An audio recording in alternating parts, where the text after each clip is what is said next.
안녕하십니까, 여러분. 랑이쌤입니다. 오늘은 박완서 작가의 겨울 나들이에 대해서 알아보도록 하겠습니다. 여러분들이 수업을 너무 많이 기다린 것 같아서 선생님이 지금 목 상태가 좋지 못함에도 불구하고 여러분과 수업을 하기 위해서 이렇게 왔습니다. 그러니까 선생님 목소리 조금 이상해도 이해해 주시고요.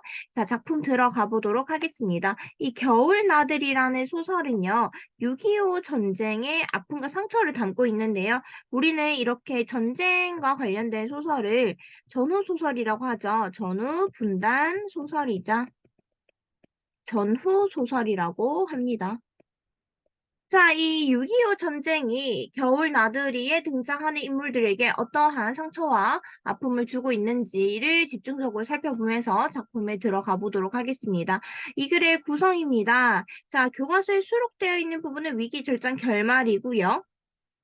이 발단 부분들 살짝 정리되어 있는 부분들이 교과서 189쪽에 제시되어 있으니까 여러분들이 읽어주시면 될 것 같습니다. 아이고, 또 아이패드가 렉이 걸렸네. 어. 자, 나라는 인물은요, 남편이 의붓딸을 그린 초상화를 보고 남편이 북에서 두고 아내를 그리워하고 있다라고 생각하면서 내가 인생을 헛살았구나 느낌에 빠져서 여행을 떠나게 됩니다. 이게 바로 아무래도 나라는 인물이 여행을 떠나게 된 계기가 되겠죠? 요런 계기들 잘 봐주세요. 교과서 이미 제시가 되어 있잖아요. 자, 그리고 또 여기서 정보가 있습니다. 나라는 인물을 통해서 우리는 아하, 1인칭, 나라는 인물은 작품 속에 등장한다는 거니까. 그리고 주인공 시점입니다. 자신의 이야기를 하고 있거든요. 자, 그래서 나라는 인물이 주인공이구나 라는 것도 알고 넘어가시면 좋을 것 같아요. 이제 교과서 수록된 부분들 한번 보겠습니다. 여인숙에서 이제 여인숙에 가서 노파와 이제 그녀의 며느리인 주인 아주머니 새로운 인물들이 등장하죠. 그리고 주인 아주머니에게 노파의 도리질, 이게 굉장히 중요하죠. 이 도리질 사건이 굉장히 중요합니다. 그래서 거기에 얽힌 사연과 소식이 끊어진 아들, 이 아들은 아주머니의 아들이죠. 서울에 가는데 필요한 돈을 마련하려고 애쓴 사정을 듣게 됩니다. 자, 마지막 결말, 고부죠. 이 둘은요, 사실 아주머니와 노파는요, 고부 관계잖아요. 고부 관계가 뭐예요? 시어머니랑 며느리 사이잖아요. 자, 이들을 통해서 가족에 대한 사랑과 삶의 의미를 깨달은 나라는 인물은요, 자신이 헛살지 않았구나, 나 열심히 잘 살았구나, 라고 하면서 집으로 돌아가게. 내적 갈등이 해소되죠. 사실, 여러분 여기 집중하세요. 자, 나가 이렇게 생각하게 된 게 바로 내적 갈등입니다. 그런데 나중에 결말에 가서는 이 내적 갈등이 해소가 되는 거죠. 노파와 며느리인 그 아주머니, 즉 고부의 가족에 대한 사랑과 삶의 의미를 깨달으면서 이 나가 가진 내적 갈등이 해소가 된다라고 보시면 될 것 같아요. 이게 전체적인 내용인데 학생들이 이 내적 갈등이 마지막에 해소되는 부분을 잘 모르더라고요. 선생님이 천천히 설명해 줄 테니까 교과서 보면서 잘 따라와 주시길 바라요. 자, 제재 개간 정리하면서 넘어가겠습니다. 아까도 얘기했듯이 현대소설이고요. 전쟁 분단 소설입니다. 그래서 우리는 이제 사실 현대소설 얘가 단편소설이거든요. 짧잖아요. 사실 교과서에는 이 단편 소설 한 편도 다 들어갈 수 없지만, 이게 단편 소설이고요. 우린 또 이거를 전후 소설이라고도 합니다. 같은 말이에요, 여러분들.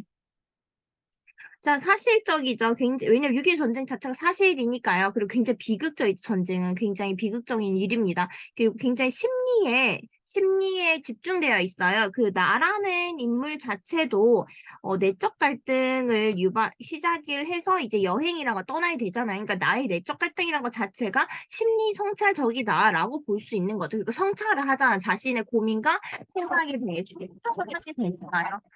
그런 부분이 심리 성찰적이다라고 볼 수 있습니다. 자, 그 다음에 제재는요, 전쟁의 분단과 상처, 겨울 여행이 되겠죠. 자, 주제는요, 전쟁과 분단의 상처에 대한 증언과 그 상처로 고통받는 사람들에 대한 이해와 따뜻한 애정의 소중함이 되겠습니다. 자, 배경이 중요한데요. 배경이요. 현재는 지금 1970년대 중반 겨울이에요. 그리고 과거로 돌아가는데 이 1950년대 한국전쟁 6.25 전쟁을 이야기하는데요. 우리는 이를 통해서 이 작품이 순행적 구성이 아니라 역순행적 구성이구나. 라는 것을 알 수 있습니다. 역순행적이 뭐냐면요, 여러분들. 자, 우리가 이렇게 시간 순으로 봐봐. 오늘이 27일이잖아요. 제가 이제 지금 12시 넘어서 수업을 하고 있으니까 27일 일요일이잖아요. 자, 이 일요일날 네, 선생님이 오전에 9시에 일어나서 10시에 운동을 가고 12시에 점심을 먹고 이런 식으로 시간 순서대로 이야기가 진행이 되면 순행적 구성이에요. 그럼 역순행적 구성은 선생님이 이렇게 9시에 일어나서 10시에 운동 갔어. 친구를 만난 거야. 친구를 만나서 과거의 이야기, 어제 이야기를 진행합니다. 내가, 어머, 민지야, 내가 어제 글쎄? 이러면서 이제 과거 회상을 하는 거죠, 회상. 어제 이야기를 하거나 과거 회상으로 돌아가고 다시 현재 시점으로 돌아와. 현재 10시로 돌아와. 그럼 이거는 구성이 일단 과거로 돌아갔기 때문에 한 번이라도 과거 이야기를 하거나 과거에 회상하는 장면, 소설 속에서 나오면 이거는 역순행적 구성입니다.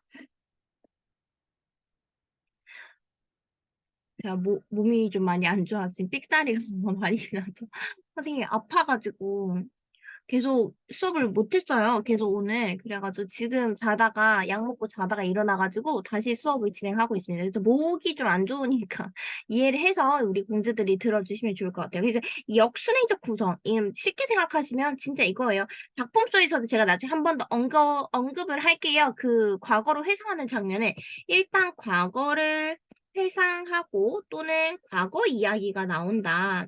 그러면 무조건 역순행적 구성입니다. 아셨죠? 이거 잘 기억해 주시고 어렵지 않아요? 자, 그리고 시점.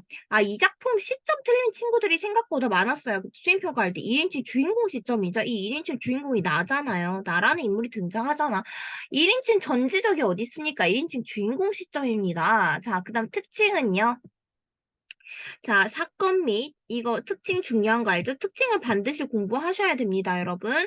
자, 사건 및 인물의 말과 행동들이 굉장히 사실적으로 그려요. 자, 그 다음에 여행을 떠났다 깨달음을 얻은 뒤 다시 돌아오는 여로 구조. 여로 구조는 여행을 갔다가 돌아오는 구조를 얘기하죠. 그리고 오해와 이해 과정이 반복되면서 진실이 드러납니다. 그 오해와 이해는 사실 인물들의 오해와 이해요. 이 인물이 서로를 계속 오해하다가 결국 뭘 해요? 오히려 더 대화를 하죠. 이 대화를 통해서 다시 뭐가 풀죠? 이해를 하게 되는 거죠. 이 과정이 계속 반복되고 있다. 근데 이 주요 인물들이 누굽니까? 바로 나하고 아주머니가 되겠죠. 그러니까 여러분들이 이런 내용들을 잘 이해하셔야 돼요. 그냥 특징하고 무조건 외우는 게 아니라 오해하고 이해하는 과정, 누가 오해하고 이해했는데 나라는 인물이 아주머니를 오해하고 아주머니의 대화를 하면서 어떻게 돼요? 이해하게 되는 과정을 반복하고 있다라고 했습니다. 자, 그 다음에 이제 작품 들어가도 될 것 같아요. 인물 소개하고 넘어갈게요. 자, 나라는 인물, 이제 나가 이제 이 사람이 주인공이죠. 1인칭 주인공 시점이 나라는 인물 주인공입니다. 자, 그 다음에 이 아주머니가 나와 대화를 굉장히 많이 하죠. 대화하는 인물 대화를 굉장히 많이 하고 있고, 이 노파가 가지고 있는 바로 이 도리질이라는 고질병이 주요한 소재로 등장을 하고 있습니다. 사실 나의 남편하고 아주머니 남편 이야기가 등장하긴 하지만 아주 잠깐 언급을 하고 있으니까요. 여러분들 요런 인물 특징 잘 기억해 주시고 넘어가시면 좋을 것 같아요. 사실 이 인물 특징은 여러분들 인물에 대한 정보를 여기서 가지고 인물 특징은 어디서 더 정보를 캐내야 돼요? 소설 속 안에서 정보를 캐내셔야 됩니다. 그래서 이 정보들을 바탕으로 정리를 하셔야 돼요. 이게 단순히 여러분들이 선생님이 알려주는 이 인물 소개랑 인물의 특징은 달라요. 그러니까 여러분들이 이거를 인물 소개와 인물 특징은 다르다. 인물 특징은 여러분들이 찾으셔야지. 인물 특징은 어디 있다? 소설 속에 등장한다. 그러니까 이러한 부분을 잘 정리를 해주시길 바랍니다. 자, 그럼 이제 드디어 겨울 나들이 작품 들어갈게요. 여기서 봐도 알 수 있다시피 여러분들 보이죠? 액자식 구성이라는 거, 그다음 역순행적 구성이라는 거, 요거 기억 잘 해주시길 바랍니다. 자, 이제 작품 한번 들어가 볼게요. 자, 교과서 189쪽입니다. 자, 이 작품은요, 한국 전쟁의 분단으로 두 집안의 상처를 다루고 있는 소설인데요. 오랜 세월이 흘렀음에도 인물들의 상처가 여전히 치유되지 않고 있는 상황을 통해서 전쟁과 분단의 상처가 얼마나 큰지 깊은지 잘 보여주고 있습니다. 그 상처 때문에 고통받는 사람들의 이해와 따뜻한 애정이 소중하다는 것을 말하고 있죠. 자, 앞부분 줄거리 중요해요. 왜냐면 정보를 주잖아요. 발단과 전개에 해당하는 부분인데 여기서 정보를 한번 캐내 보도록 하겠습니다. 자, 먼저 나의 남편은 6.25 난리통에 어린 딸 하나만 데리고 남쪽으로 이북 출신입니다. 이게 바로 나의 남편에 대한 정보죠. 자, 북쪽에 아내를 두고 온 사람이죠. 나는 그와 결혼하여 이 남자놈 재혼을 한 거죠. 엄마를 잃은 어린 딸아이를 보살펴 출가시키기까지 했대. 그러면서 내 아이와 다름없이 키웠대요. 결혼까지 시켰나 봐요. 이제 다 키웠다는 거죠. 근데 어느 날 우연히 남편이 그린 딸의 초상화를 보고 남편이 헤어질 당시 젊었던 전철을 그리워하는 거 아닌가라고 생각합니다. 이게 중요해. 이게 나라는 인물이 나들이에 나서게 된 계기가 된단 말이에요. 그러니까 여러분들 이게 진짜 중요해. 왜 나라는 인물이 겨울 나들이를 나서게 됐는지 여기 등장하고 있잖아요. 그러니까 이러한 부분들 잘 알고 가셔야 돼요. 그러니까 내가 항상 설명을 하잖아요. 기본적으로 이 내용은 내가 설명을 해주는데 여러분들이 이러한 중요한 정보를 계속 빼먹어요. 그리고 이제 기억을 잘 못하는 거지. 그러니까 잘 기억을 해주세요. 나라는 인물이 나들이에 나서게 된 이유는 교과서에 등장을 하고 있습니다. 남편이 그린 딸의 초상화를 보고 남편이 헤어질 당시 젊었던 전체를 그리워하는 거구나라고 생각을 한다는 거죠. 그래서 이제 나는 이걸 보고 남편과 살아온 세월이 내가 헛됐구나. 이 남자는 지금 전철을 그리워하고 있구나 라면서 나는 마음을 달래기 위해서 스스로 혼자 온천에 있는 온양으로 여행을 떠났어요. 하지만 모두로부터 쫓겨난 듯한 기분의 여행이 즐겁겠어요? 아유, 즐겁지 않죠. 심지어 여러분, 날씨도 추워요. 겨울이잖아. 겨울에 혼자서 여행하는 게 얼마나 쓸쓸하겠어요. 아무래도 겨울이라는 이 계절이 주는 느낌이 죄송해요. 나라는 인물이 서술자가 느끼는 이 쓸쓸함과 외로움과 더 잘 부각되기 위해서 아마 겨울 나들이에서 생각해봐. 여름 나들이 하면 지금 느낀 이런 쓸쓸한 마음이 안 느껴질 거란 말이에요. 이게 이 인물이 가지고 있는 내적 갈등이잖아. 여기서 다 등장하자. 이 모든 내용이 이 인물의 내적 갈등이 되잖아요. 아셨죠? 자, 그래서 발단과 전개에서는 나라는 인물이 내가 헛살았구나라는 느낌에 빠져서 여행을 떠났지만 여행지인 충남 온양 온천에서 허망함과 서러움을 느껴요. 내가 이 추운 날 왜 이 고생을 하고 있는가? 쓸쓸한 마음은 사실 여행을 떠난다고 해서 해결되지 않잖아요. 상처를 받았으면 상처받은 사람이나 이게 따뜻한 온정으로 치유가 돼야지 사람은 사람으로 이제 치유가 돼야 되는데 혼자서 마음 정리한다고 떠난 여행이 어떻게 즐겁겠습니까, 여러분? 자, 그 겨울 날들이의 쓸쓸한 부분을 잘 기억해 주세요. 자, 이제부터 작품 위기 내용 들어갑니다. 나는 다시 허둥지는 골목을 찾아들었다. 역시 인기척이라고 없는 골목 저 많지 대문이 열리고 문전에 정가라 여인숙이란 간판이 붙은 집이 보였다. 대문가에 연탄재가 쌓여 있고 마당 빨랫줄엔 흰 빨래가 이상한 모양으로 비틀어진 채 얼어붙어 있었다. 왜냐하면 굉장히 추운 날씨니까 너무 날씨가 추우면 빨래도 얼어요. 딱 그거지. 나는 떨리는 목소리로 주인을 찾았다. 50대의 정갈한 인물이 등장하네요. 자, 아주머니가 등장합니다. 새로운 인물 등장했죠. 나는 그 아주머니를 보자. 내 집에 온 것처럼 마음이 놓이고 어리광이라도 부리고 싶다. 참 묘한 분위기를 지닌 아주머니였다. 소모처럼 너그럽고 착하고 따뜻하게 사람을 감싸는 무언가가 있었다.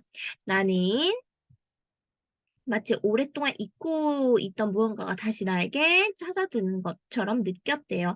헛살았다는 느낌으로 이곳까지, 온양까지 왔는데 막상 아주머니를 처음 만났는데 이 너무 따뜻한 아주머니의 모습에 내 마음이 편안해지는 거죠.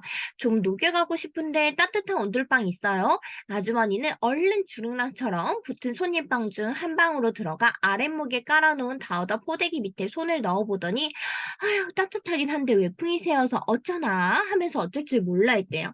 그러니까 이렇게 어쩌나 하면서 어쩔 줄 몰라 하는 이 아주머니 모습을 통해서 아주머니는 나라는 인물을 굉장히 배려하는 따뜻한 마음을 가진 인물이란 것을 알 수 있습니다. 그러니까 이렇게 내가 얘기했잖아. 인물에 대한 특징을 얻어내려면 이렇게 작품 속에 등장하는 인물의 내용을 정리하셔야 된다고요. 아셨죠? 제가 항상 말하지만, 문학 작품 잘 하고 싶은데 선생님 잘 모르겠어요. 그거 여러분들이 공부하는 방법을 제대로 몰라서 그래요. 선생님이 전체적으로 정리해준 내용뿐만 아니라, 이렇게 소설을 선생님이 가르쳐 주면 소설 속에 등장하는 인물들의 특징을 여러분들이 정리를 하셔야죠. 그것까지 제가 다 해드릴 수는 없잖아요. 그죠? 그래서 이렇게 지금 아주머니가 이렇게 말을 하고 행동하는 걸 통해서 아주머니의 어떤 마음이 느껴져요? 따뜻한 마음이 느껴지죠. 이러한 정보들을 자꾸 모으셔야 됩니다. 소설을 읽으시면서. 내가 되레 안 돼서 내가 그렇게 추워 보여요? 하면서 웃으려고 했지만 뺨이 얼어붙어서 제대로 웃어지지가 않았다. 왜냐면 이 사람 추운 날씨에 숙소를 오랫동안 헤맸기 때문이죠. 네, 꼭 고드름 같아 보여요. 참, 안방으로 들어갑시다. 어머머머, 처음 본 사람을 어디로 데려갑니까? 안방으로 데려가요. 안방으로 데려간다는 것도 아주머니의 뭔가 성격을 잘 알 수 있겠다. 아주머니가 나를 굉장히 배려한다는 걸 알 수 있죠. 어떻게 손님한테 오자마자 안방을 데려가겠어요? 안방은 누구만 있는 공간이야? 주인이 있는 공간이잖아요. 주인 플러스 또는 주인 가족들이 있는 공간인데 들어가자고 합니다. 그들도 따뜻하고 난로도 있어요. 라고 이야기를 하고 있습니다. 자, 다음 페이지 넘어가겠습니다. 그랬더니 친동기간처럼 꼭 가족처럼 형제처럼 스스럼 없이 나를 안채로 이끌었다. 이런 걸 통해서도 뭘 알 수 있어? 인물의 성격이나 특징을 알 수 있잖아. 인물 성격 이런 정보들을 모으셔야 됩니다. 난로가 있는데도 삥 둘러 방장을 쳐놔서 안방은 마치 동굴 속처럼 침침하고 아늑했다. 처음엔 아무도 없는 줄 알았는데 차츰 어둠의 눈에 익자 아랫목에 단정히 앉아있는 한 노파, 새로운 인물이 등장하네요. 노파가를 볼 수 있었다. 미라에다가 옷을 입혀놓은 것처럼 바싹 마른 노파는 무표정의 나를 바라보며 고개를 좌우로 저었대요. 여러분들 고개를 좌우로 저었다 절레절레 흔들었다는 거죠. 그랬더니 그 모습을 보고 나는 어떻게 느끼겠어?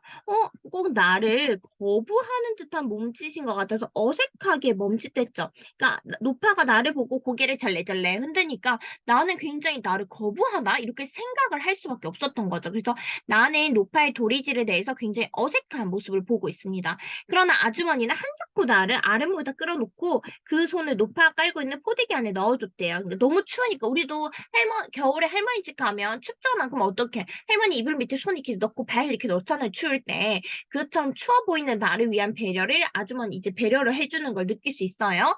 자, 이런 정보들 잘 모으세요. 선생님 이제 더 이상 인물에 대한 성격 정보 모으세요라는 말 하지 않을 거니까 여러분들이 공부하면서 내용 정리하셔야 됩니다. 노파의 입이 조금 웃었다. 그러나 고개를 저어서 도리질하는 걸 멈추지 않았대요. 그러니까 나를 좀 보자마자 뭐 할머니가 나한테 뭐 어이구 왔어요 뭐 이렇게 인사도 안 하고 계속 고개를 절레절레 흔드니까요. 그리고 아주머니는 나에게 우리 시어머니예요 하고 노파에게 손님이에요 하도 추워하시게 안방으로 모셔왔어야 했다. 그것으로 노파 나의 인사는 끝났으나 노파는 여전히 도리질을 합니다. 그러니까 나는 당황할 수밖에 없겠죠. 근데 아주머니 또한 노파의 도리지에 대해서 나에게 아무런 설명도 하지 않았습니다. 자, 이제 노파에 대한 정보가 나옵니다. 자, 여기 한번 볼까요? 노파는 수척했으나 흰머리를 단정히 빗어놓고 쭉 찌고 동정이 정갈한 비단 저고리에 폭신한 모직 스웨터를 걸쳐 꿋꿋이 앉아있는 모습에 특이한 우아함이 있었다고 합니다. 자, 봐봐. 여기서 노파는 수척했지만 흰머리도 단정히 빗어 쭉 찌고 동정을 정갈한 비단 저고리에 혹시나 모직 스웨터를 걸치고 있대. 사실 이러한 모습을 통해서 알 수 있지. 이거 누가 이렇게 노파에게 이렇게 예쁘장하게 맞춰줬을까? 맞아요. 이거 아주머니가 다 해줬을 거 아니에요. 아주머니, 그러니까 아주머니 이러한 노파의 외향적인 묘사, 외양 묘사죠. 이거 외양 묘사를 통해서 우리가 알 수 있는 거는 아주머니의 애정이 드러나죠. 아주머니가 할머니를 이렇게 노파를 굉장히 잘 모시고 있구나. 애정 어린 손길과 눈빛으로 이렇게 잘 이렇게 케어하고 있구나라는 걸 알 수 있죠. 자, 그것은 지극히 비현실적인 우아함이었대. 왜냐하면 사실 이 비현실적인 우아함이라고 표현한 이유가 뭐냐면, 우리가 일반적으로 우아하다라고 하면 여러분들 머릿속에 떠오르는 이미지 있잖아요. 근데 할머니는 사실 그렇게 우리가 떠오르는 이미지의 우아함이라기보다는 조금 이상한 비현실적인 뭔가 우아함이라는 거죠. 다르다는 거지. 근데도 그 속에 우아함이 있다는 거죠. 자, 도리질은 처음에 내가 봤을 때보다 훨씬 유연해져서 꼭 미품에 살라있는 것처럼 보였다. 아마 저러다 멋으려니 했으나 아무리 기다려도 멋지는 않았대요. 자, 몸이 녹자 잠이 오기 시작했다. 누가 죽인데도 우선 한 잠 자놓고 볼 일이다 싶게 꿀 같은 잠이 덮쳐왔다. 이제 어지간히 몸도 녹았으니까 아까 그 방에서 한참 잘까 봐요. 참, 운전장으로 나가는 버스 몇 분만큼씩이나 있나요? 아유, 몇 분은요, 겨울에 아침 나절에 두 차례, 저녁 낮에 두 차례밖에 안 다니는데, 타고 들어오신 게 아침 나절 막차니까 이때 4시 반이나 있을걸요? 그리고 저 점심은 어떡하겠어요? 준비할 테니 드시고 가셨으면 이런 걸 통해서 꼭 먹고 갔으면 좋겠다라고 생각하는 거죠. 오로지 졸리다는 생각뿐, 밥 생각 같은 건 전혀 없었으나 그렇게 하라고 했다. 아주버니는 몇 번이나 고맙다고 했다. 나는 그까지 밥 한 상 팔아서 얼마나 남겠다고 저렇게 굽실대나 싶어서 측은했대요. 근데 나는 이 장면을 통해서 아주머니가 얼마 안 되는 돈을 발해서 지나치게 저자세를 취한다고 생각해서 불편하다 못해서 가엾다라고 생각합니다. 아니 그 밥 팔아서 얼마나고 저렇게 굽신굽신 거려라고 생각을 합니다. 자, 바닥에 다우다 포대기 하나만 덮고 깊은 잠 속으로 빠져들었다. 자, 나 이제 잠이 깼어요. 잠에서 깨자마자 웬일인지 도리질하던 노파가 제일 먼저 생각났대요. 왜냐하면 이제 잠에서 좀 깨고 이제 정신을 차리고 나니까 이 노파의 도리질에 대해서 계속 궁금증이 생각난 거예요. 아유, 내가 노파 도리질 하는 걸 꿈에서 봤던가 현실에서 봤던가 그것조차 아리송한 채 메마른 노파가 고개를 젓던 모습만 선연히 떠올랐대요. 졸음 때문에 미뤄왔던 궁금증이 서서히 고개를 그러니까 처음에 아까는 뭐 에이 저러다 말겠지 하고 말았어. 왜냐면 너무 피곤하고 졸리니까. 근데 이제 막상 이제 잠에서 꿀잠 자고 일어나니까 근데 그 할머니는 왜 자꾸 고개를 저었던 거야? 내가 싫다는 거야? 이렇게 생각을 하는 거죠. 시계를 보니 아직 2시도 채 안 된 시간이었습니다. 다음 페이지 넘어갑니다. 손님, 아직 주무세요. 시장하실 텐데, 미닫이 밖에서 아주머니의 나직한 소리가 들렸습니다. 나는 인기척을 내며 미닫이를 열었습니다. 행주치마를 들은 아주머니가 내가 이 집에 찾아들었을 때 반가워했던 그 모습 그대로 내가 일어난 것을 꼭 반가워해줬습니다. 너무 반가워해서 아주머니가 혹시 내가 약이라도 먹고 영영 잠들려고 하는 사람을 오해했던가? 사실 얘들아 약이라도 먹고 영영 잠들렸던 손님이 이제 자살하려고 한 손님인 것처럼 그렇게 생각한 거지. 그래서 내가 일어났는데, 어머, 일어나셨어요? 시작하실 텐데. 하면서 반가워했 너무 심하게 반가워하니까, 나라는 인물도, 아니, 난 그냥 자다가 깼는데, 저 아줌마 왜 저렇게 반가워해? 라고 생각을 한 거죠. 곧 점심상이 들어왔습니다. 바로 열어보자. 자, 장에 삭힌 깻잎이나 풋고추 더덕듯 짭짤한 솜씨에,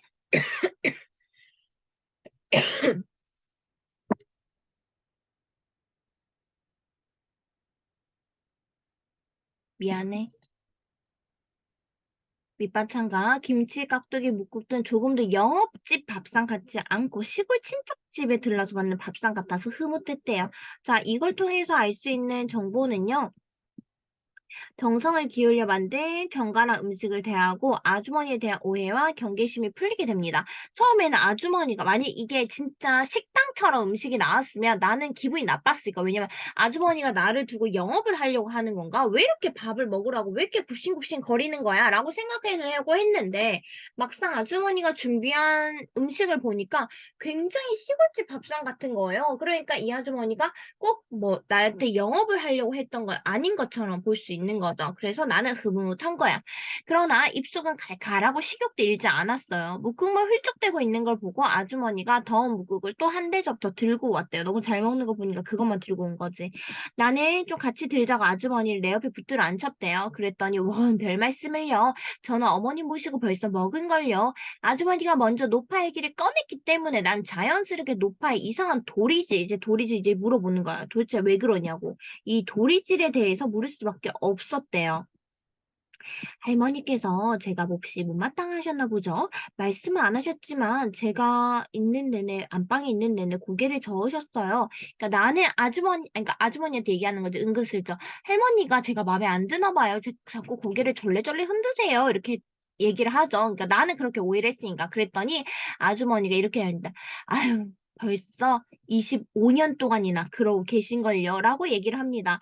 25년? 아하, 이 25년 동안 그러고 있다는 걸 통해서 우리 뭔가 사연이 있겠구나라는 것을 알 수 있습니다. 찾아보자 어떤 사연이 있는지. 25년이나? 나는 기가 막힌 채 입을 다물지 못했대. 네, 25년 동안 버거운 날 자는 시간만 빼놓고 자, 우리는 특별한 사연이 있구나라는 것을 알 수 있습니다. 나는 아주머니의 눈이 젖어오는 것처럼 느꼈으나 말씨는 침착하고 고즈넉했습니다. 이런 서술에 주목하세요. 말씨는 침착하고 고즈넉했다라는 것도 아주머니라는 인물을 주는 우리가 특징 중 하나죠. 정보는 여러분들이 정리하셔야 됩니다. 자, 이제 이렇게 위기가 끝이 났고요. 절정으로 넘어갑니다.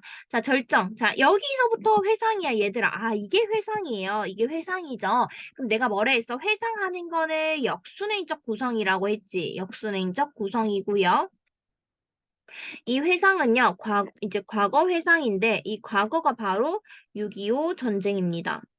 이제 과거 회상에 6.25 전쟁에 대한 이야기가 나오는 거야. 자, 과거 이야기야. 이 6.25 전쟁 이야기는 과거 회상이자 과거 이야기. 과거 이야기. 시작된다. 여기가 시작이야. 여기가 이야기 시작. 갑니다. 자, 그녀의 어머니는 괄호 열어보세요. 그녀의 시어머니는 25년 동안 자는 시간만 빼놓고 허구한 날 도리질하는 게 일이란다. 건강과 기분이 좋을 때는 미풍이 살랑이는 것처럼 보일 듯 말 듯 유연하게, 건강이 나쁠 때는 동작이 크고 힘들게, 마음이 불안하거나 집안이 뒤숭숭할 때는 동작이 좀 더 크고 단호하게, 몰라 몰라 정말 모른다니까 하고 바라게 하듯이 죽자거나 도리머리를 어지럽게 흔든대요. 자, 밑줄 읽고 써보자. 25년 동안 계속된 이 노파의 도리질에 대한 설명이 드디어 등장합니다. 도리질이 이 노파의 마음에 깊이 맺힌 한과 관련된 것이란 걸 드러내주고 있죠. 왜냐하면 건강과 기분이 좋을 때는 살랑살랑 흔들듯이 도리질을 하는데 마음이 불안하거나 집안이 뒤숭숭하거나 건강이 나쁠 때는 막 좀 더 크게 도리질을 막 세게 하는 거예요. 힘들겠다. 노파 진짜 그쵸? 머리를 절레절레 흔든다는 게 쉬운 일이 아닌데. 그것 때문에 없는 돈, 있는 돈 다 긁어 모아서 한약도 많이 써보고 용하다는 침도 많이 맞아봤지만, 즉 시어머니 도리질을 치료하기 위해서 며느리는 최선을 다했어요. 하지만 허사였죠. 먼저 지친 것은 그녀 쪽이었고 시어머니는 마치 죽는 날까지 놓을 수 없는 얘들아 이게 포인트죠. 봐봐. 죽는 날까지 놓여 나올 수 없는 업보래요. 그 짓을 고통스럽게 그러나 엄숙하게 감당하고 있는 것이다. 이게 할머니 노파의 운명인 거죠. 업보래요. 이거 잘 기억해 놓으세요. 그것은 유기와 동란통일 발작한 증세였다. 자, 이제 시작된다. 자, 왜 도리지를 멈추지 않는데 이제 이야기가 시작돼요. 동란 당시에 이 6.25 전쟁 당시에 젊은 면장이었던 그녀의 남편은 자, 미처 피난을 못 가서 숨어 살아야 했대요. 정보가 등장하네. 아주머니의 남편은 노파의 아들이죠. 처음엔 집에 숨어 지냈지만 새로 득세한 패들이 자 여기서 새로 득세한 패들은 인민군을 얘기합니다. 자, 새로 득세한 패들이 기세가 심상치 않아서 살기가 돌고 시작할 때부터는 집에 숨어 있는 게 뭔가 불안한 거야. 그래서 처음에는 집에 숨어 있었어. 불안하니까 이제 두 번째 어디로 이동합니까? 야밤을 타서 그녀는 남편의 집에서 20리 떨어진 여기 산기슭에 있는 그녀의 친정으로 피신시킵니다. 자, 그런데 이 사실은요.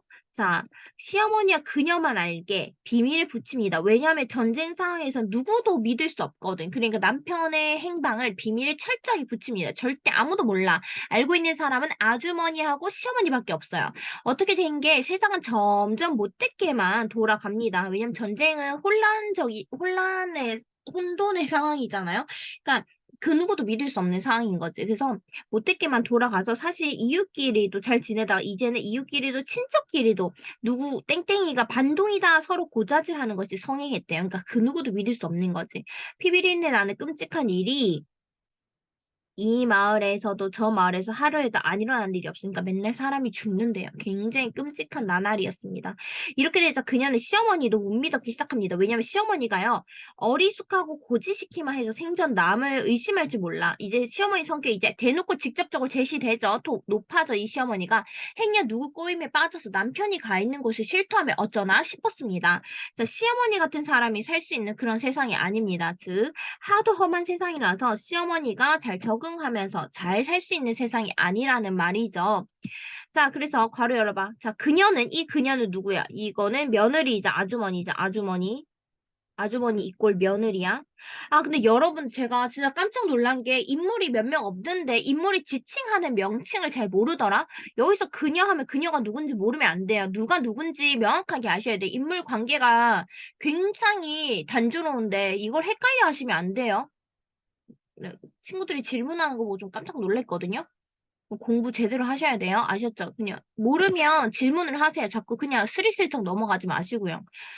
자, 그래서 그녀는 괄호 여세요. 그녀는 공부 못하는 아이에게 구구세밀을 익혀주듯이 끈질기게 허구한 날 시어머니에게 모른다를 가르쳤대요. 시어머니가 너무 고지식하고 어리숙하니까요. 자, 혹시라도 시어머니가 남들에게 속아 남편이 있는 곳을 말하게 될까봐 철저하게 입단속을 시킵니다. 어머니 모른다 하세요. 어머니 아들 있는 곳 어디야? 물으면 모른다 하셔야 돼요. 라고 얘기하는데 사실 우리는 결말을 아죠, 소설.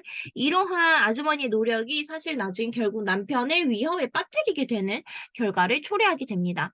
어머님은 그저 모른다고만 그러세요. 세상 없는 사람이 와서 물어도 아범 있는 곳은 그저 모른다고 그러셔야 돼요. 난리 나던 날, 6.25 이제 전쟁이 시작된 날, 집 나가고 나서 어떻게 됐는지 모른다고 딱 잡아 떼셔야 돼요. 입 한 번 잘못 눌리면 사람 목숨이 왔다 갔다 하는 세상이에요. 큰데 식구들이나 작은데 식구들이 물어도 그저 모른다 하셔야 돼. 즉, 가족들도 믿을 수 없어요. 그러니까 이제 큰댁 작은댁 식구들도 무조건 못 믿는 거야. 얘기하지 말라고 얘기하죠. 이쁜이 할머니가 물어도 개똥이 할머니가 물어도 그저 모른다 그러셔야 돼요. 아무도 믿으시면 안 된다고요. 네, 아셨죠 어머님? 이렇게 이야기를 합니다. 그녀는 힘차게 도리지까지 곁들어가면서 거듭거듭 이 모른다를 교습 가르쳤습니다. 시어머니는 늘상 겁먹고 외로운 얼굴을 해가지고 혼자 있을 때도 몰라요, 난 몰라요 하며 역시 도리지까지 해가며 열심히 연습한 것이었습니다. 난리가 났다고 하지만 이 순박하던 마을 사람들이 무슨 도청이 영신에 씌인 것처럼 서로 죽이고 죽이는 것 외에는 대포 소리 한 번 제대로 난 적 없던 마을에 가려 여세요. 자, 비행기가 벼랑간 이 비행기가 날아와서 기관총을 쏘사해 폭탄을 쉴 새 없이 퍼붓고 앞산 뒷산의 총소리가 며칠 계속 콩톡짓이 나더만 이어서 죽은 듯이 정적이 찾아왔대요. 괄호 닫으세요.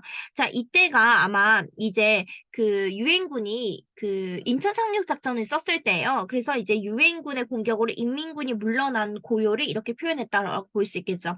집 속에서 쥐 죽은 듯이 처박혀 있던 마을 사람들이 하나둘 고기를 내밀었다가 재빨리 움츠러들었대요. 왜냐하면 아직 대화를 꺼립니다. 왜? 서로 믿지 못하니까. 아직은 정확하게 이 인민군들이 물러갔다는 것도 알 수 없고 이 인민군에 붙어서 득세하던 이들이 조용하다는 것도 알 수 없는 상황이야. 그 누구도 믿을 수 없는 상황인 거죠.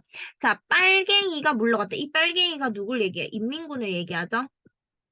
물러갔다는 증거도 안 물러갔다는 증거도 없어. 그러니까 그쪽이 붙어서 세를 부리다 이 사람들의 모습은 안 보였지만 인민위원회 이거 인민군이 쓰던 곳이죠. 이장집 기대에 꽂혀 있는 게 아직도 그쪽 기가 꽂혀 있었대. 인민군 기가 꽂혀 있으니까 아직 믿을 수 없어. 상황을 알 수 없단 말이야.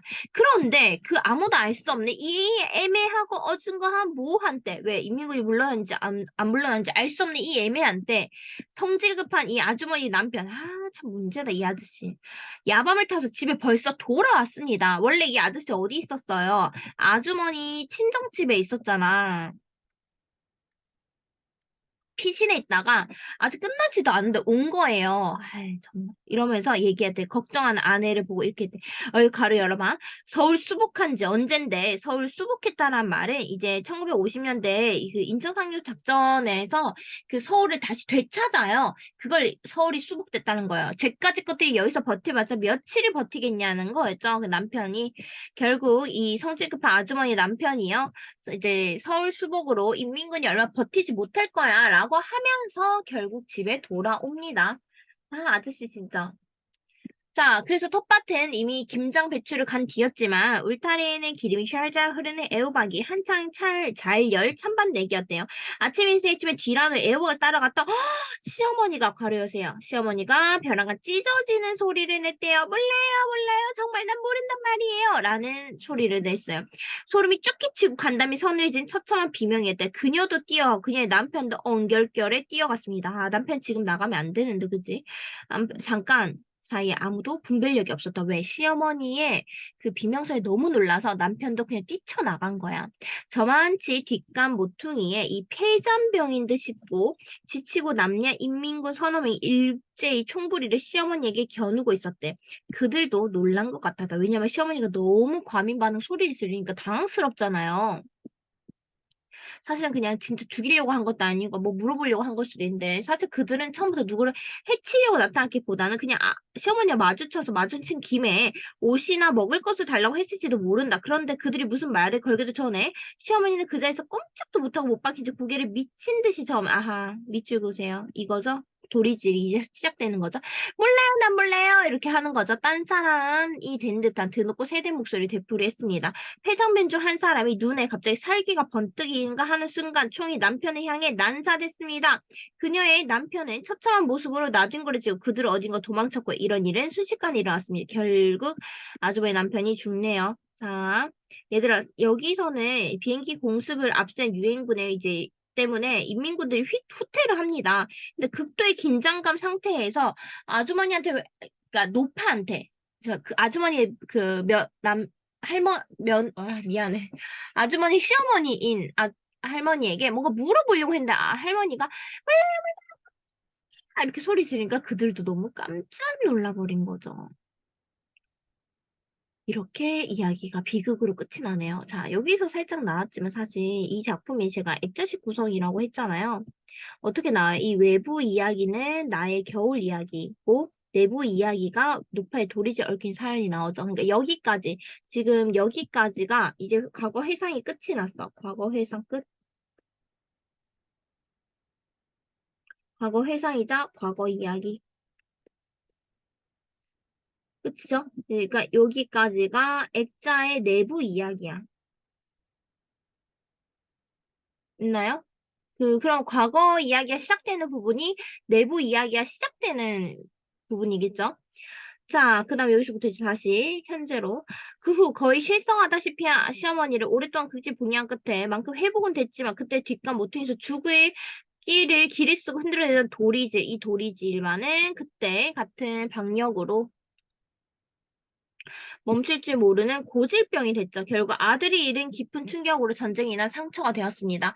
그래서 이 도리도리 할머니라는 이 동네 명물 할머니가 됐다. 아주머니는 이런 이야기 조금도 수다스럽지 않고 담담하고 고즈넉하게 했다. 이를 통해서 또 아주머니 인품을 볼 수 있고요. 또 오랜 세월 동안 이 상처, 남편의 눈앞에서 잃은 상처를 어느 정도 이제 감당할 수 있다라는 걸 볼 수 있는 거죠. 너무 가슴 아픈 이야기죠. 이젠 고쳐드려야겠다는 생각보단 도와드려야겠다는 생각이 든대요. 어떻게 도와주겠다는 거예요? 도와드려 어떻게 해요? 했더니 당시 임의로 못하시는 일이고, 그러니까 할머니 스스로, 노파 스스로 이걸 멈출 수도 없는 거고 얼마나 힘이 드시겠어요? 잠시 잡수는 거라도 정성껏 잡수게 해드리고 몸 편게 보살펴드리고 뭐 그런 거죠. 얘들아 여기 네모 박스. 대사업 네모 박스 하세요. 시어머니의 대사업. 은 아들을 지키기 위해서 도리질을 하는 것이었습니다. 아들을 지키기 위해 도리질을 하는 거, 이거 너무 중요하죠. 별표하세요. 아들을 지키기 위해 도리질을 하는 것을 말하는 것이었습니다. 이것을 대사업을 완수하시고 돌아가신 날까지 그거야 못 해드리겠어요? 라고 얘기하죠. 치매된 채 허구한 날 도리질을 해대는 걸 대사업이라고 하는 아주머니 농담 웃으려다 말고 입을 다물어도 왜냐면 아주머니 태도는 조금도 농담 같지 않아서죠. 정말 대사업을 한껏 보필한 이에 사명감과 긍지로 아주머니 얼굴 은은히 빛나 보이기까지 했대요.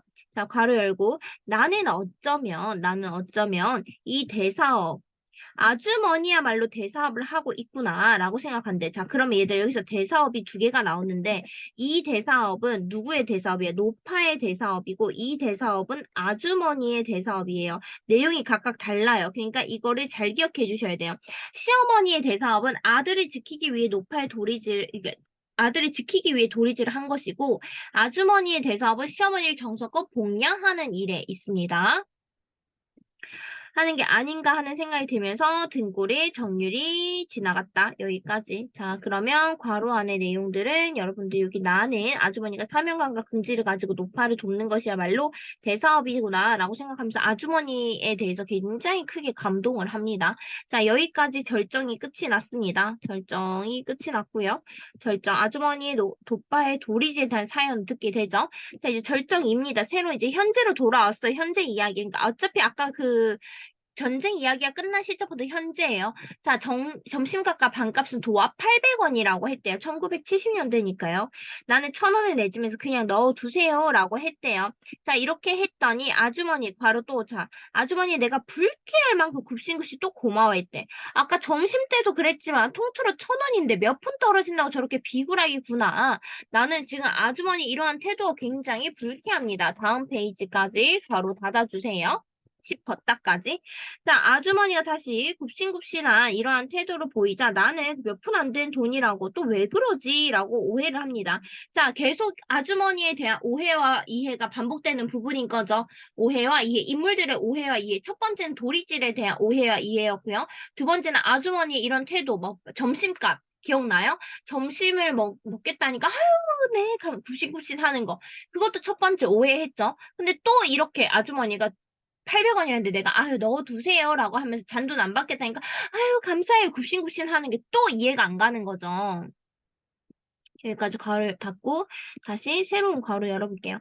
아주머니가 비굴한 태도가 싫은 거 그만큼 내가 아주머니 아끼고 좋아하기 때문일지도 몰랐다. 아주머니는 근데 이렇게 비굴한 태도가 몸에 배지 않고 어색하게 겉돌아 흉했대. 얘도 어색하다는 거는 사실 이 아주머니가 계속 이렇게 비굴한 사람이 아니란 것을 암시해 주는 것이자 내가 아주머니가 하는 이 행동이 비굴하다라고 느끼는 것도 오해일지도 모른다라는 것을 암시해 주고 있습니다. 그러니까 인물들이 계속 오해와 이해가 반복된다는 게 보이죠?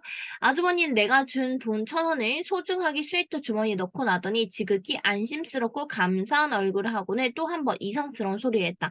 이걸로 노자해가지고 서울 갈 겁니다, 오늘. 서울을요? 왜요? 하필 이 추운 날 이러고 얘기합니다. 나는 왜 이렇게 말했어? 아주머니가 걱정되니까 아주머니를 걱정하죠. 그런데 내가 이렇게 말을 하고 나서는 내가 이 겨울에 여행을 떠난다 할 때 남편이 놀라서 나에게 했던 말과 똑같이 내가 했구나 생각했대요. 그럼 결국 뭐야? 문득 남편이 서럽도록 보고 싶어졌대. 아, 뭐야? 그럼 남편도 나를 걱정하고 있었구나를 알게 됩니다. 그죠? 문득 떠올라요.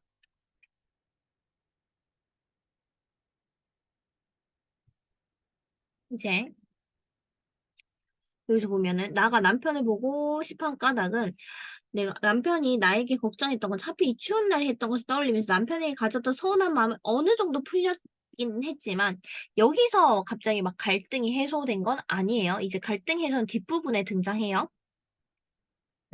우리 외아들이 서울에서 대학을 다니고 있어요. 그때 제 아버지 인민군 총에 맞아 죽었을 때, 그 지경에 당한 그 내 등에 엎여서 무심히 보던 녀석이 벌써 그렇게 자랐거든요. 군대도 갔다 오고 사망했는데 아주 착실하고 좋은 애죠.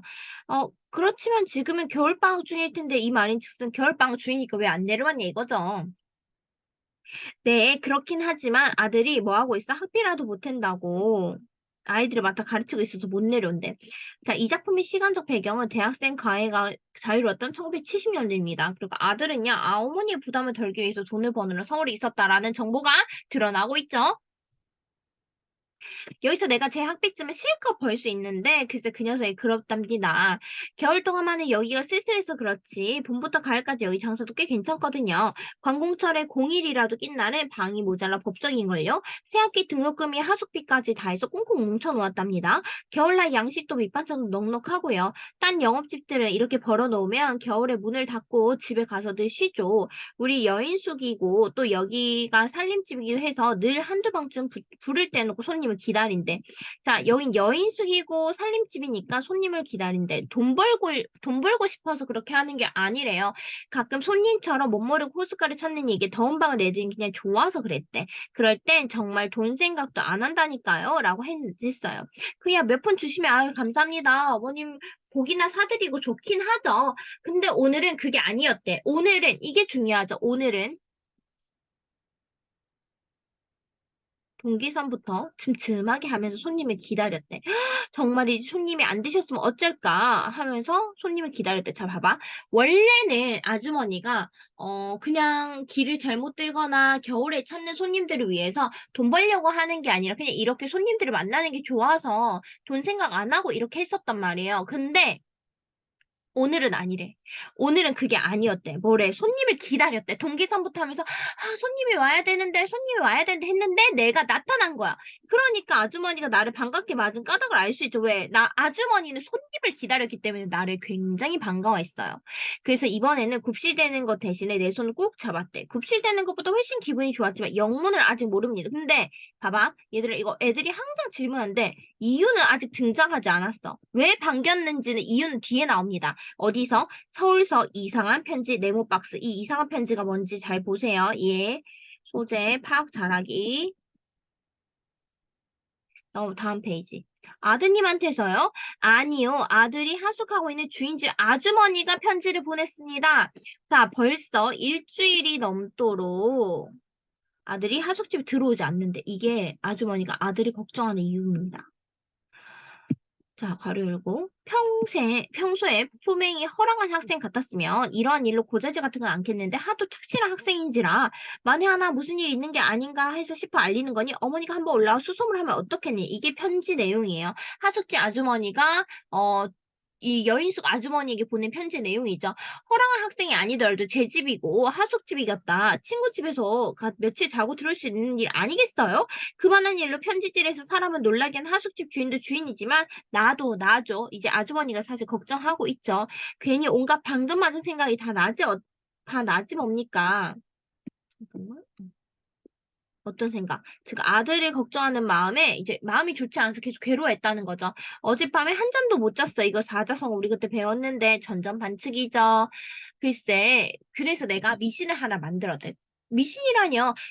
내 주책이죠. 사실 오늘 우리 여인숙이 손님이 들어와서 그 돈으로 노자리에서 서울에 가면 아들 신상에 아무 일도 없는 거고 꽁꽁 묻혀놓은 돈을 헐어서 노자로 쓰게 되면 아들 신상에 좋은 좋지 않은 일이 있을 거고 뭐 이런 거랍니다. 그런데 정해놓고 손님을 기다리는데 어찌나 초조해 애가 탄지 혼났어요.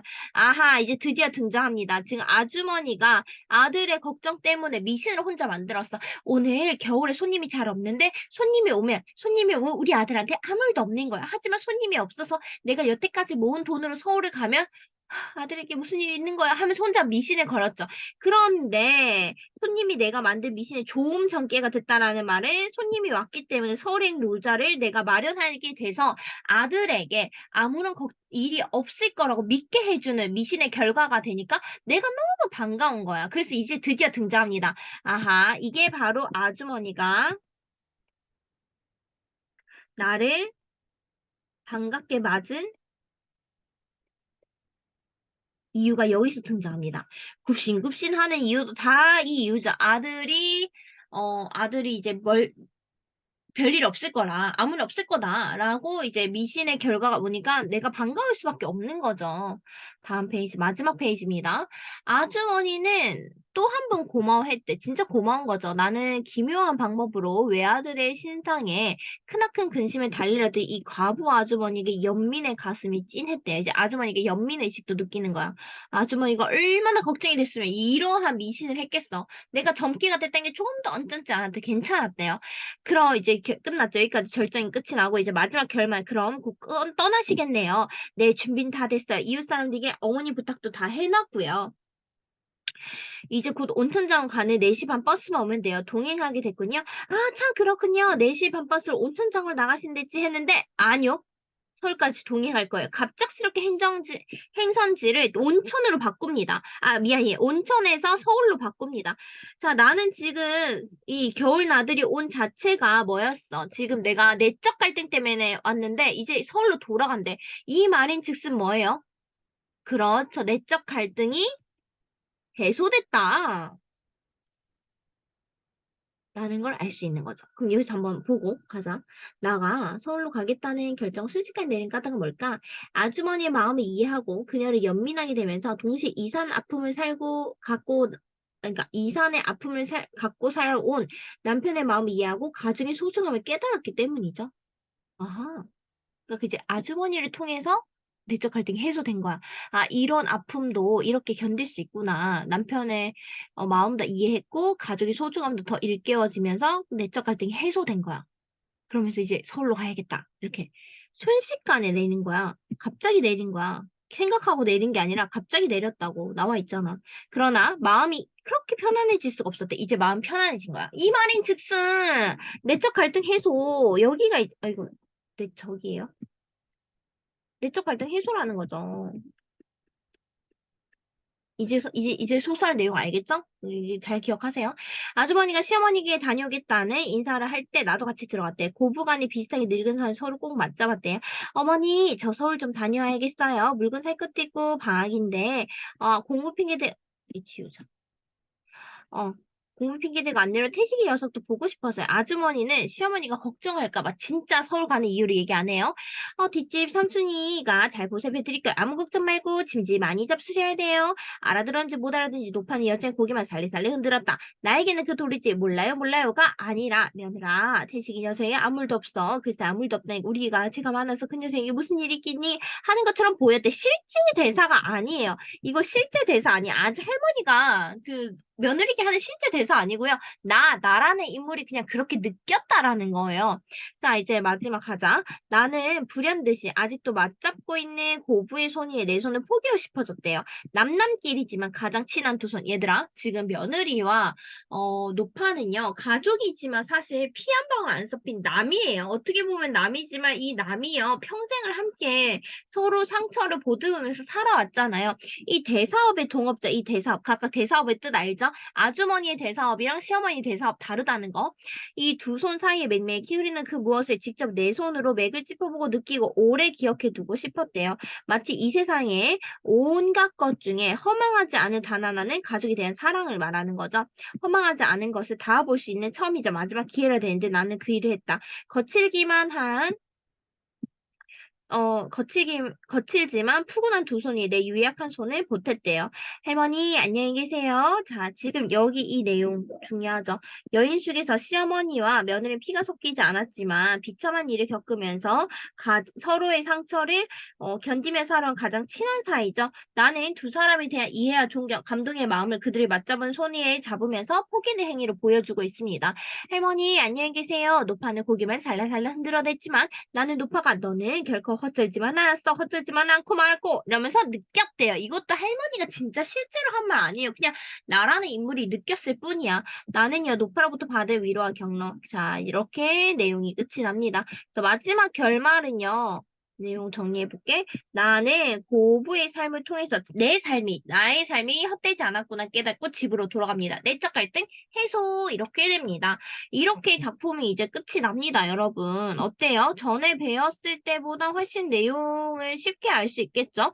자, 그리고 이 작품에서는 선생님이 분명히 이 작품이 액자식 구성이라고 했는데요. 이 외부 이야기가 나의 겨울 이야기, 내가 겨울에 떠나게 된 이야기, 아주머니를 만나는 이야기라면 내부 이야기는 높아 이 도리지를 얽힌 사연을 얘기한다라고 했습니다.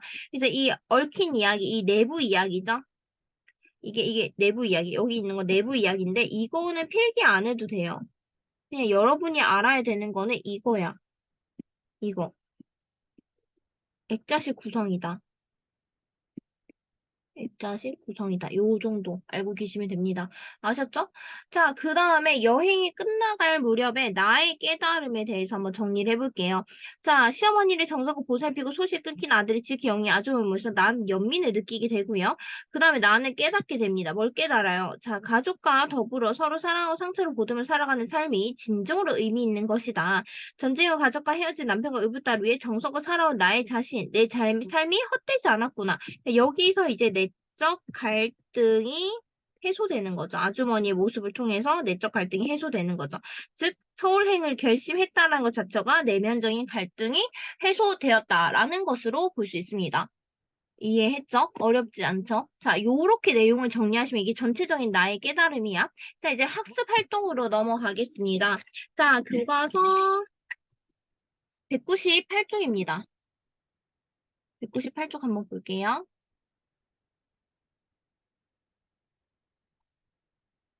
잠깐만. 깜빡하고. 교과서로 오늘 바로 볼까? 98쪽. 자, 나와 노파에 대한 생각을 변화의 중심을 한 이 소설의 내용을 다음과 같이 정리해보자 라고 했는데요. 예시 답안 한번 볼게요. 자, 노파의 도리지를 처음 봤을 때 나는 이렇게 생각합니다. 나 자신의 거부하는 몸짓이라고 생각을 하죠. 자, 그다음 두 번째, 노파의 도리지에 얽힌 사연을 알게 됩니다. 어떻게 됩니까? 6.25 전쟁 중에 인민군에 의해 아들이 잃은 아주 할머니, 노파가 이제 그 실성을 하죠. 그래서 25년 동안 자는 시간만 빼놓고 계속 도리지를 하죠. 그게 이제 노파의 사연이었습니다. 그래서 그 사연을 듣고 난 뒤에는 전쟁의 상처가 측은하면서 나는 아주머니가 대사업을 하고 있다라고 생각을 하게 됩니다. 필기 한번 해볼까요? 그러면 두 번째 한번 이거를 제가 공유를 해볼게요. 필기 다 있죠? 자, 두 번째 같은 경우에는, 급식급식한 태도에 대한 생각이죠. 밥을 팔기 위해 급식됐다 생각해서 불쾌하게 여깁니다. 이게 사실, 그, 아주머니가 여기서 이제 아주머니를 오해하는 나의 모습이 드러나는 거죠. 그리고 아주머니 이제 아들의 이야기를 알게 되고, 그다음에 아주머니 아들의 이야기, 이게 이제 그 오해가 풀리게 되는 거죠. 이런 것들. 내용 잘 봐주시면 될 것 같습니다. 어차피 사실 우리 필기 다 있어가지고 필기 못한 친구들은 정지하고 하세요. 자, 마지막. 자, 이 작품에 등장하는 대사업이란 말 중요하죠. 별표하시고요. 아주머니가 말한 노파의 대사업과 나가 생각한 아주머니의 대사업인데요. 여기서는 선생님 이거 별표 100만 개라고 했잖아. 기억나? 별표 100만 개잖아요. 우리 알죠? 공주도 무슨 뜻인지? 별표 100만 개인데 여기다가 이렇게 좀 써줬으면 좋겠어. 여기다가 아들을 지키기 위해, 아들을 지키기 위해.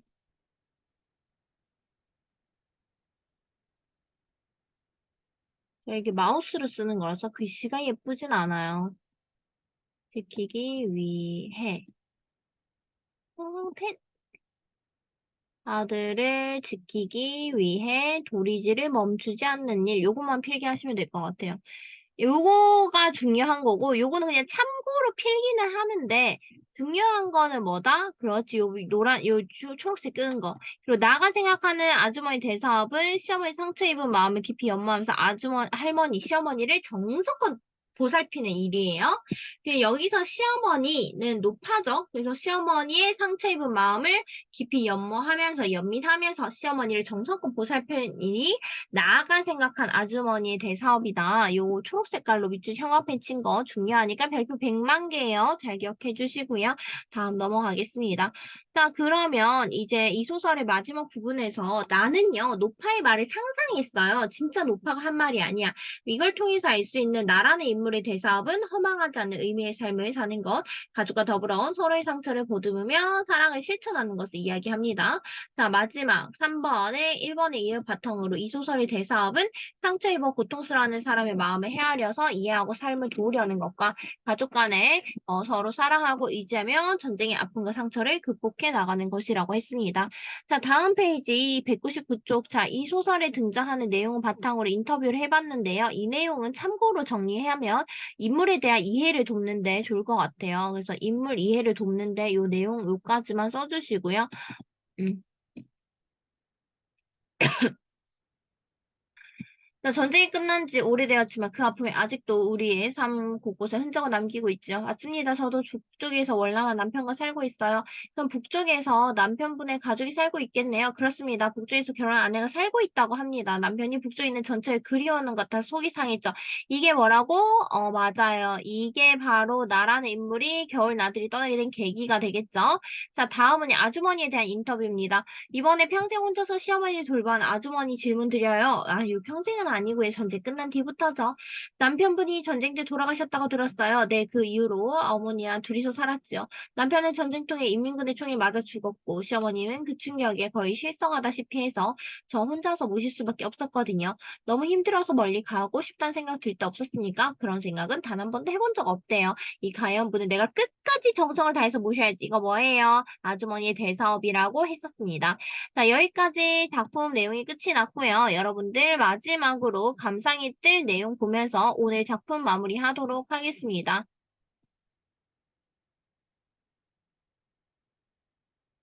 같이 밑줄 긋고 넘어갈게요.